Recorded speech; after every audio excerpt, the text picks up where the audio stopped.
5 sasakyan ang naararo ng isang MPV sa Pasay City. Ang driver na sangkot nawalan umano ng malay sa gitna ng kanyang biyahe. Nakatutok si Jomer Apresto. Inararo ng isang AUV ang ilang sasakyan na nakaparada sa Vicente Soto Street sa Cultural Center of the Philippines Complex sa Pasay City.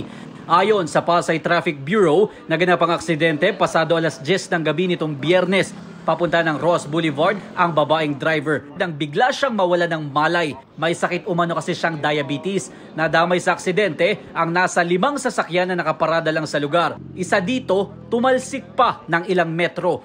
Isang aso naman na pag-alagalang namatay matapos madamay sa nangyari. Sinubukang kunin ng GMA Integrated News ang panig ng driver ng AUV pero tumanggi siyang magbigay ng pahayag.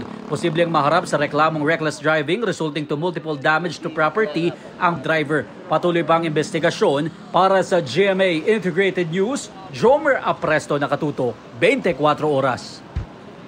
Mga kapuso, patuloy na tumutok sa mga balita. Mag-subscribe sa GMA Integrated News sa YouTube. Sa mga kapuso abroad, samahan niyo kami sa GMA Pinoy TV at www.gmanews.tv.